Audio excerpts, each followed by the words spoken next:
하겠습니다. 오늘 시간에는 신약성경 마가복음 2장 1절로 12절 말씀 속에 주님이 보시고자 하는 믿음이다 오늘 말씀으로 하나님 은혜 주시겠습니다. 우리나라는 현재 중요한 기로에 놓여 있다고 봅니다.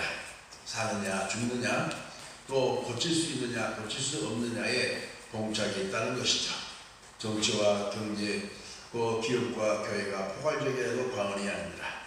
설상가상으로 안보적 측면에서도 북한과 바로 청약에 대처해 있는 상황에서 이웃 우방이라 겪는 바로 일본이 경제전쟁을 선포한 상황에서 대국인 중국과 러시아가 호시탐탐 우리를 노리고 있으니 더욱 긴장된 상황에 있다고 봅니다. 또한 최근에 발발한 이 코로나 사태 등으로 말미암아서 이제는 세계 경제가 이렇게 흔들리고 있는 상황 속에 인간의 먹거리조차도 위협할 정도의 위험하던 상황에서 과연 우리가 도태되느냐 그렇지 않으면 다시 재기할 수 있느냐라는 상황이죠. 이런 상황에서 안보와 경제가 미국과 일본을 중심으로 한 우방지대와 또 중국과 러시아를 비롯한 북한을 상대로 한 비우호국으로서 종전처럼 해결됐다고 해도 더욱 과언이 아닙니다.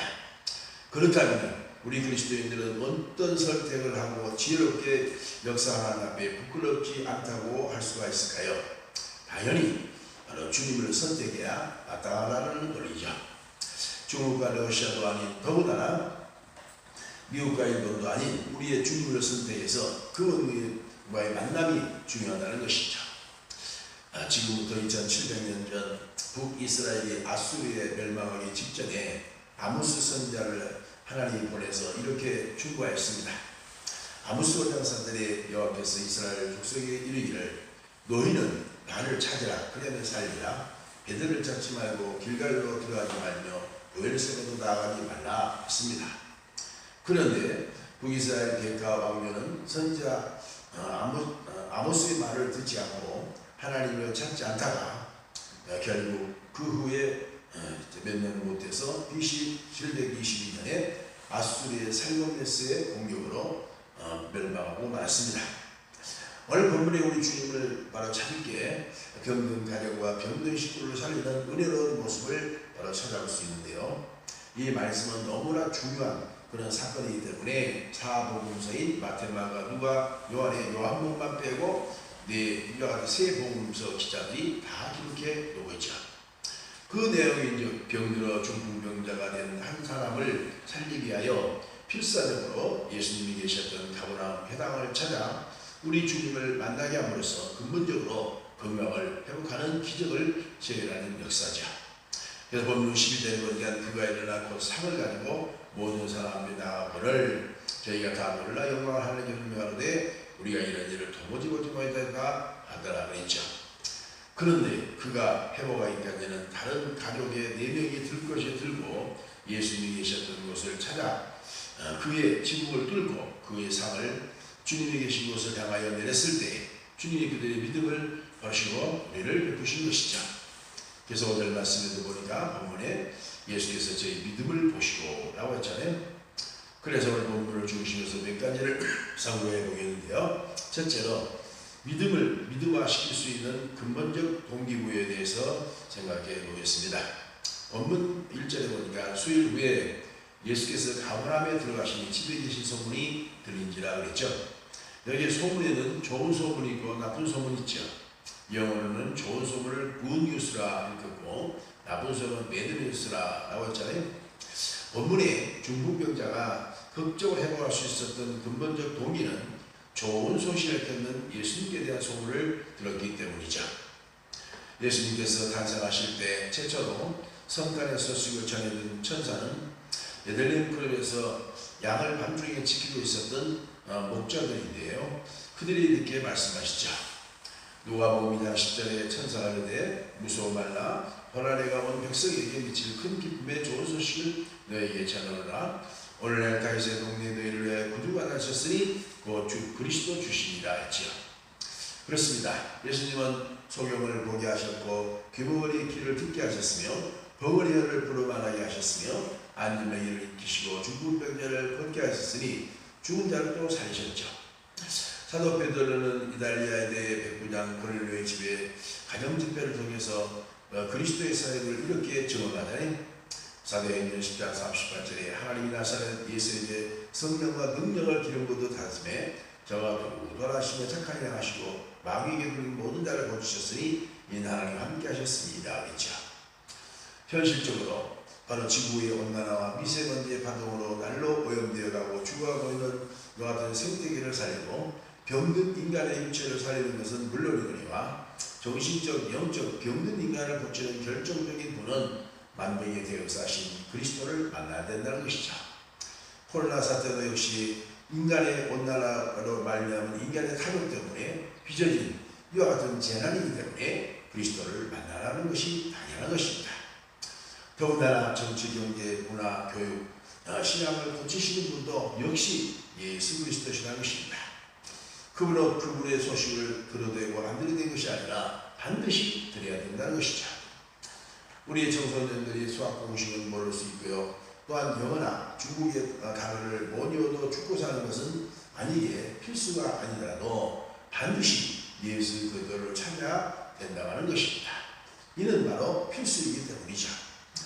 로마서 10장 14절에 그런 저희가 믿지 아니하니라 지구도요 듣지도 못하니라 찌비들이요 보내지 않았으면 어찌 전파리오리죠.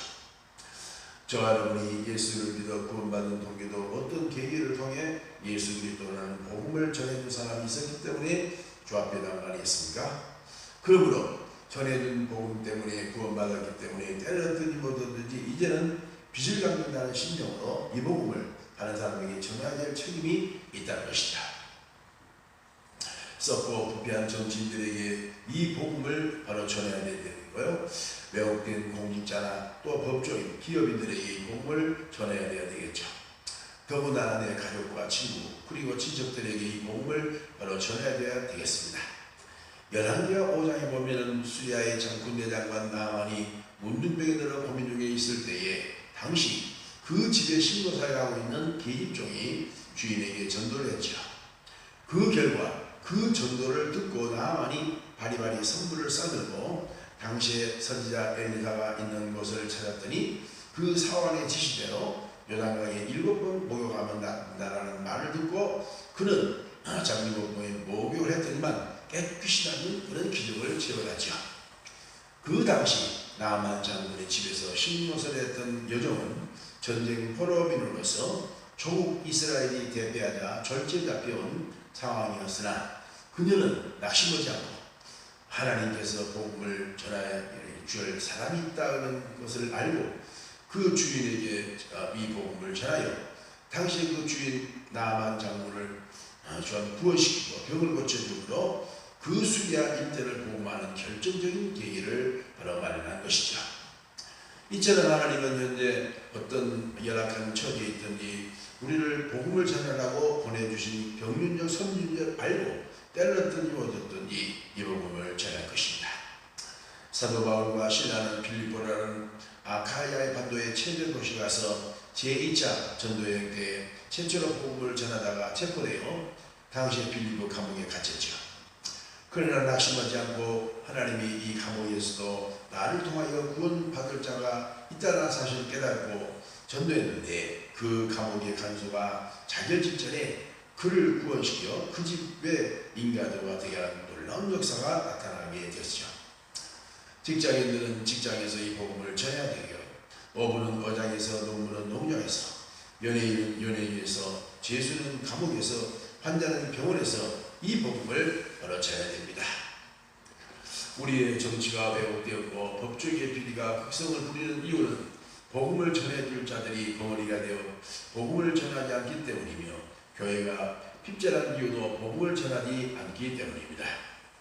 이사야서 58장 1절에 크게 외치라 아끼지 말라 내 목소리를 나팔같이 날려 내 백성의 그의 허물을 야곱의 집에 그의 죄를 구하라고 했고요. 고린도전서 9장 16절에 내가 이 복음을 전할지라도 잘할 것이 없으면 내가 부득불할 것입니다. 만일 복음을 전하지 않는 자에게 화가 있을 것입니다. 라고 사도 바울은 가르쳤죠. 이처럼 생명의 복음을 전해준 자들은 교회에 나와서 참 비로소 믿음이 생기게 되는 것이죠. 왜냐하면 주님의 말씀은 씨와 같아서 우리의 심령 속에 떨어지면 싹이 자라게 되는데 그 싹이 다름 아닌 믿음이라는 싹이죠. 로마서 10장 17절에 믿음은 들으면서 따고 들으면 그리스도의 말씀으로 말미암느니라 그랬죠. 둘째로 믿음이 극대화되기 위한 적극적인 대안에 관해서 생각해 봅니다. 본문 2절에 보니까 많은 사람이 모여서 문 앞에로도 웅신할 수 없게 되는데 예수께서 저희에게 도를 말씀하시더니 했죠.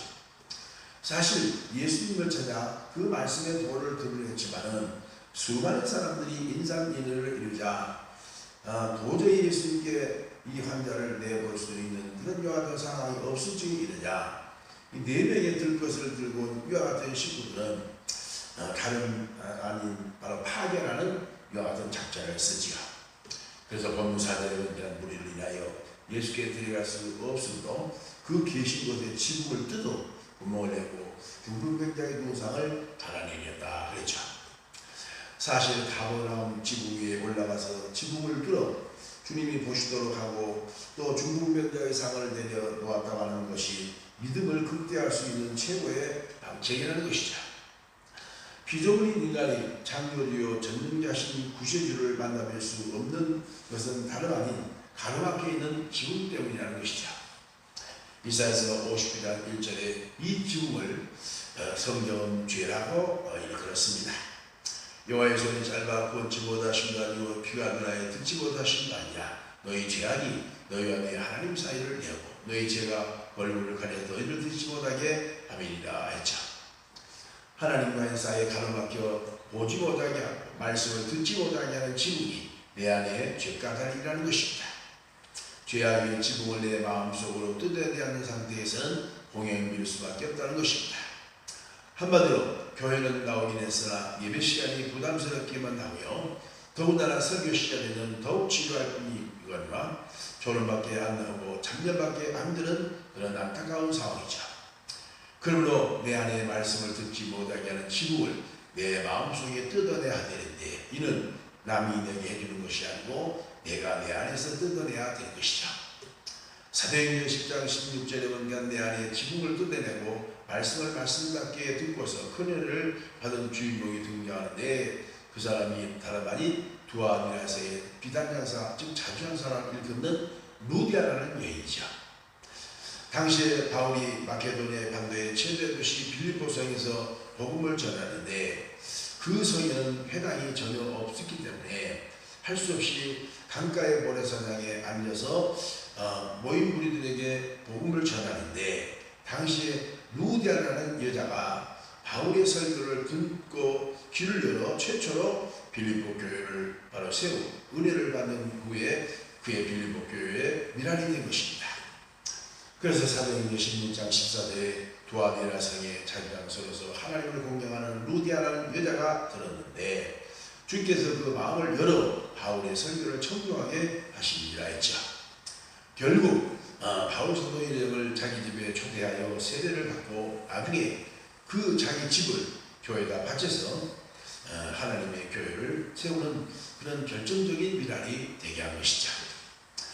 또 다른 사례를 든다면 느헤미야 8장에 바벨론 포로 생활을 청산하고 돌아온 이스라엘 백성들이 영적 부흥을 위하여 당시 학사 에스라를 중심으로 해서 21광장에 모여 에스라의 설교를 나무로 만든 강당에서 그는 외치죠. 느헤미야 8장 오늘에 학사 에스라가 모든 백성 위에 서서 저희 목전에 책을 펴니 책을 펼 때 모든 백성이 일어섭니다. 에스라가 광대하신 하나님 여호와를 송축하며 모든 백성이 손을 들고 아멘 아멘 응답하고 몸을 굽혀 얼굴을 땅에 대고 여호와께 경배하더라 했죠. 이처럼 에스라의 은혜스러운 설교를 듣는 이스라엘 청중들은 수문학 광장 땅바닥에 앉아서 어떤 반응을 보였다고 했죠. 느헤미야 8장 8절에 보니까 여호와의 율법책을 낭독하고 그 뜻을 해석하여 백성으로 그의 낭독한 것을 다 깨닫게 하며 백성이 율법의 말씀을 듣고 다 울었더라 그랬죠. 요즘은 울기는 귀는 졸기만 안 해도 설교에 설교하는 것이야 설교자의 부담이 참 되죠. 그들이 한결같이 큰 은혜를 받아 심령이 감화감동됨으로 눈물을 흘리며 감사와 통해 나도 눈물을 흘릴 수 있었던 계기는 심령의 지금을 과감하게 하나님 앞에 뜯어냈기 때문이죠. 오늘 성경에는 참으로 이 하나님의 요하던 말씀을 듣지 못하게 하는 이 방해꾼을 하나님께서 우리를 통해 가지고 이 지붕을 뜯게 하시는 그런 성령님의 강력한 역사가 우리 가운데 나타날 것입니다. 요한계시록도 보면은 3장 14절에 제일 마지막 7교회 중에서 등장하는 소아시아의 7교회 중에 마지막 라오디가 교회가 등장하죠. 이 성사학자들은 이 무덤성으로 이 마지막 나오는 라오디가 교회를 말세 요하던 교회의 모형이다 라고 하죠. 그 교회가 얼마나 완악하고 강박했던지 부활하신 주님이 곧게 닫힌 문을 녹화하시면서 기다리고 계신 그런 자유로운 모습을 우리가 볼 수 있죠. 계시록 3장 20절에 볼지어다 내가 문 밖에서 너를 두드리니 누구든지 내 음성을 듣고 문을 열면 내가 그에게로 들어가 그로 더불어 먹고 그는 나로 더불어 먹으리라고 하시죠. 이처럼 굳게 닫힌 내 마음이 단단한 지붕을 뜯어 그 속에 구멍을 내지 않고서는 주님의 얼굴을 못 볼 뿐 아니라 또 그 주님 말씀을 들을 수가 없는데 이 벽이 심히 두껍고 너무나 질기다는 것이죠. 그러므로 우리는 이 마음의 짐을 내려놓고 하나님 안에서의 새로운 같은 혁명의 역사가 나타납니다. 고린도후서 10장 4절에 사도 바울은 그래서 우리의 싸움은 병기는 육체에 속한 것이 아니라 오직 하나님 앞에서 견고한 일을 파하는 강령이라 모든 이론을 파하고 하나님 아는 것을 대적하여 높아진 마음을 파하고 모든 생각을 삼가와 그리스도께 복종하라 라고 말씀하시다. 셋째로 구체적으로 우리 주님께 보여드려야 할 믿음에 관해서 생각해 봅니다. 오늘 본문 5절에 보니까 예수께서 저희 믿음을 보시고 라고 했고요. 이 병든 사람을 살리기 위해서 4명이 전력 투하했던 그들의 믿음은 주님이 보셨다는 것이죠. 마찬가지로 병든 육체와 영혼 그리고 가정과 교회 그리고 직장과 나라를 살리려면 구체적인 믿음을 우리 주님께 보여드려야 하는데 어떤 믿음일까요? 성경은 첫째로 협력하는 믿음이요, 두 번째로는 희생하는 믿음이요, 또 세 번째로는 우리가 하나님 안에서 믿음이라는 걸 말씀하십니다. 먼저 우리가 희생하는 믿음을 생각해 봅니다. 본문 3절 하반절에 보니까 중풍병자를 4사람이 메어가지고 예수께 왔다 하겠죠. 한 사람을 살리기 위하여 4명이 희생했을 때 가능했다는 것이다. 예수님께서 이 땅에 오신 목적은 인류를 지에서 구원하시기 위함이셨으나 석가모니처럼 바로 대자에 대비한다고 구원할 수 있는 것이 아니고 공자처럼 도덕을 외친다고 구원하신 것이 아니라 자신이 바로 희생이 되지 않으면 불가능하다는 것을 깨닫고 성경 말씀대로 십자가에 달려 돌아가신 희생의 대가를 지불해야만 가능하다는 것이다. 요한복음 12장 24절에 하나님이라는 땅에 떨어져 죽지 않으면 하나님 믿거니와 죽으면 많은 열매를 맺는다라고 했듯이 주님이 자신을 하나님이시고 죄가 없는 의인이셨으나 하나님의 미랄처럼 십자가에 죽으셨기 때문에 많은 사람을 살릴 수 있는 것 아니겠어요? 침체의 장기화적으로 빠진 경제를 살리기 위하여 나라가 혼혈인지가 되어야 되고 또 침체된 교회를 살리기 위하여 바로 너나 나 할 것 없이 서로 희생하여 마땅하며 또한 도탄에 빠진 이 코로나 사태로 인한 이와 같은 이 괴지를 우리가 물리치기 위해서 국민과 그리고 정치 모든 이와 같은 공직자들이 한마음 한뜻이 되고 또 병원 당국도 하나가 되어 의료 체계가 하나가 되어야 되는 것이 이제 서로 상당한 탓 외치고 책임 전가는 하나하다 보면은 나라도 망하고 교회도 망하고 결국 기업도 가정도 다 망할 수밖에 없는 것이죠. 과거 IMF 때 김대중 대통령 시절에 카리스마적인 리더십으로 자발적으로 근보기 운동을 전개하면서 나라를 도탄에서 건져냈던 그런 희생운동이 일어나야만이 나라를 위해서 건져낼 수 있고 이 사태는 코로나 사태는 IMF 때보다 더 큰 메가톤급의 몇십 배와 같은 큰 이와 같은 상황인데 우리 국민 모두가 금목이 아니라 황금목이 같은 나라로 외치하다만 될 텐데 아직도 우리는 정신 차리지 못하고 있는 안타까운 상황이죠. 다음으로 협력하는 믿음을 보여드려야 되죠. 본문 4절에 보니까 그 계신 곳이 지붕을 뜯어 구멍을 내고 중풍병자의 누상을 달아내렸다 했죠. 중풍병자는 예수님께 데리고 와서 주님이 보여드리기까지는 4명이 서로 협력했을 때 가능했다는 것입니다. 가정이 가정다워지려면 부부지간, 부자지간, 고부지간에 서로 협력해야 가능하고요. 교회가 교회와 지내면 역시 목사와 교인, 교인과 교인지간에 서로 협력할 때 가능하며 나라가 나라가 지내면 위정자와 백성, 백성과 백성이 하나로 협력할 때 가능하다는 것이다. 성경이 하나 되어 큰 업적을 남겼던 사례가 하나 되지 못해 붕괴된 사례로 찾을 수가 있는데 그 첫 번째가 창세기 11장에 언급된 바벨탑 사건이죠. 노아의 홍수 이후에 동방에서 신할 경제를 이행했던 니므롯을 중심으로 해서 다시는 이 땅에 제2의 노아 홍수 사태를 면해 보이겠다는 취지에서 그들이 바벨탑을 쌓죠. 그러나 바벨탑의 건립의 취지는 니므롯의 개인적인 명예를 위함이었기 때문에 결국 하나가 되지 못하여 분열되므로 중간에 중단되고 말죠. 그러나 두 번째 사건은 오순절 마가다락방에 모여 110명의 성령세를 받는 그들이 주 앞에서 하나 된 모습을 보이게 되죠. 사도들과 초대교회 예루살렘 성도들이 혼연일체가 되어서 하나 된 모습으로 뭉쳤습니다. 그래서 사도행전 1장 14절에 여자들과 예수의 모친 마리아와 예수의 아우들로 더불어 마음을 같이 전혀 기도에 들썩다 했잖아요. 그 결과 오순절날 이름에 그들이 한 곳에 모였더니 나오고 있고 또 사도행전 4장 32절에 믿는 무리가 한 마음과 한 뜻이 되었다고 뭐라고 했죠. 그 결과 어떤 역사가 구체적으로 일어났다고 성경은 증언하고 있습니까? 사도행전 2장 41절에 그 말을 받은 사람은 세빌바림의 그날에 제자의 수가 3,000이나 되었다고요.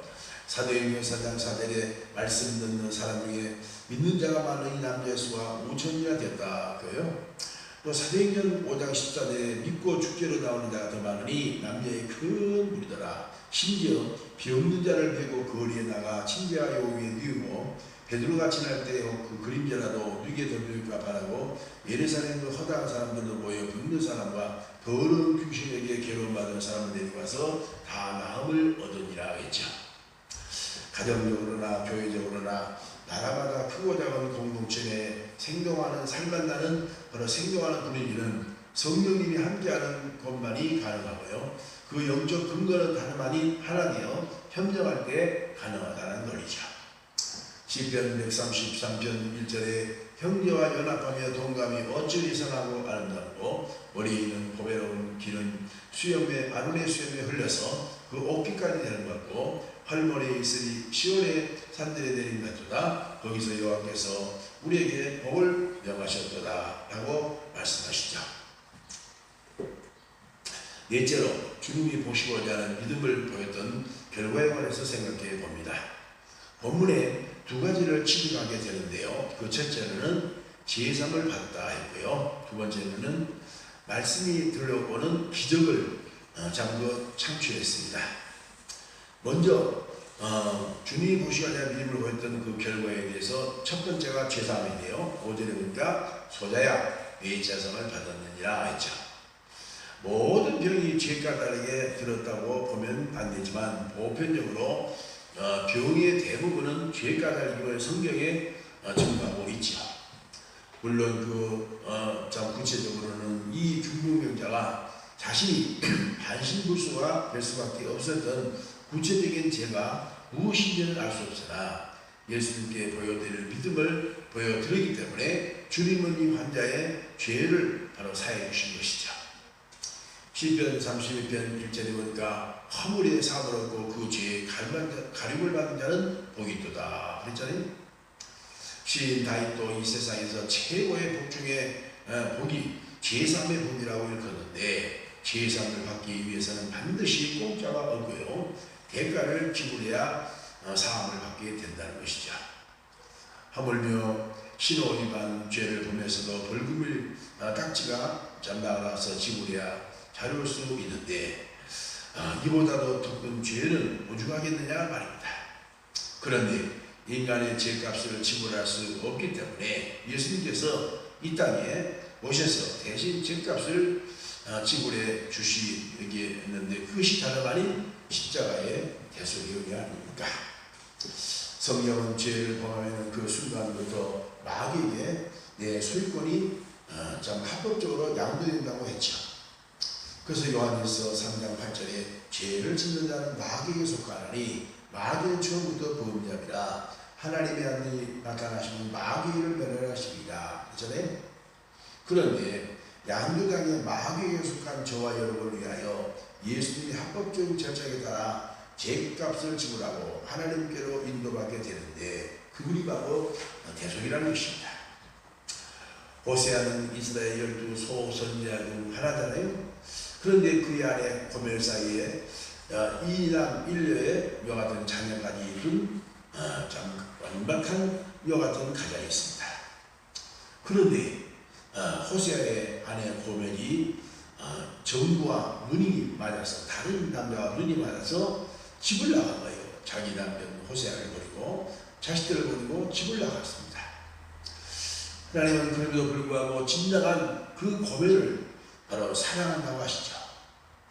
이에 호세아가 그 정부에게 찾아가 은 15개와 보리 한 호멜 반을 지불하고 음탕했던 아내를 집으로 데려와서 다시 가정을 이루고 화합하게 되는 그런 상황이 성경의 호세아서의 내용입니다. 여기에 은 15개와 보리 한 호멜 반은 예수님께서 저와 여러분에게 대신 지불해 주신 바로 대속 지불이라는 것입니다. 에베소서 2장 8절에 너희가 그 은혜를 인하여 믿음으로 구원을 얻었으니 너희에게서 난 것이 아니고 하나님의 선물이라 행위에서 난 것이 아니 이는 누구든지 자랑치 못하게 하려 하십니다. 그렇죠? 다음으로 말씀이 들려지는 기적이라는 겁니다.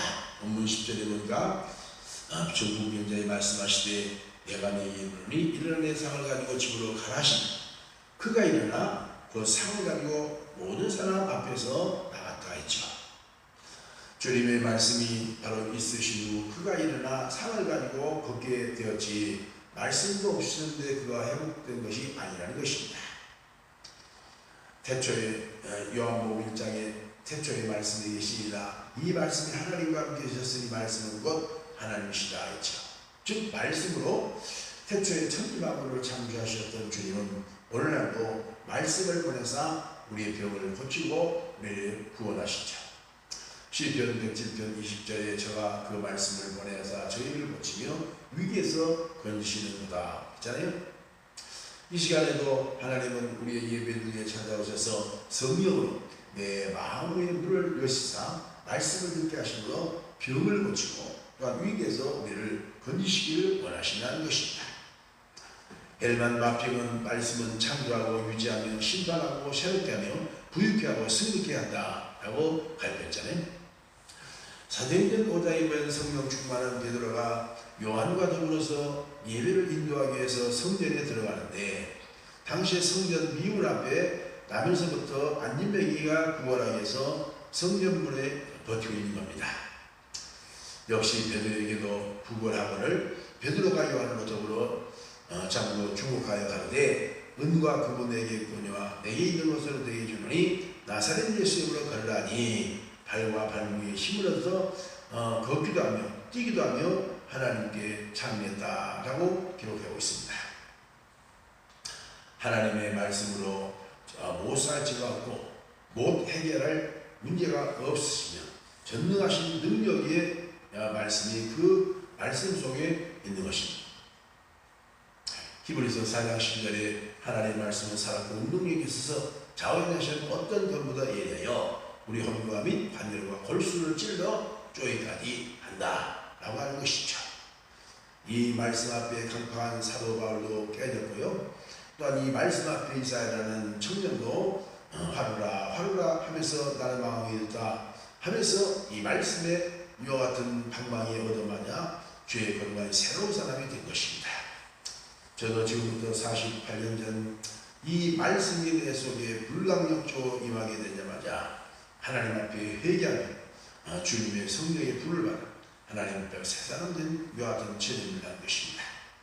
그 말씀이 육신되어 오셨던 예수 그리스도를 믿으시고 말씀이 문자화되어 기록된 성경을 항상 읽으시고 쓰시고 또 말씀이 언어화되어서 부족한 종을 통해서 이 시간 설교로 우리에게 장도 들려 우리의 믿음을 극대화시키시는 그 말씀을 우리가 잘 들어야 됩니다. 그럴 때 우리의 병든 가정 그리고 병든 직장 그리고 우리의 이와 같은 나라와 또 세계가 고침받고 다시 살아 코로나 사태로 말미암아서입니다. 만신창이가 된 이 황폐화된 이 나라를 이 말씀을 통해서 다시 바로 소생하게 바로 될 것입니다. 에이즈 골짜기에 당시에 수많은 벽다기들이 해골들이 득실거리고 있을 때에 하나님은 당시 에스겔을 통해서 인자야 저 뼈들에게 뼈들이 살겠느냐 할 때 주여 주님이 하시나이다. 너는 저 뼈들에게 대하여 이리라. 모든 죽음을 당한 뼈들아 내 말을 들을지어다 하고 외쳤더니만 그 뼈들이 살아와서 이 뼈 저 뼈에 살고 그 속에 힘줄이 생기고 그 속에 피가 흘렀더니만 큰 여호와의 군대가 바로 되었더라 하고 말씀하시죠. 그렇습니다.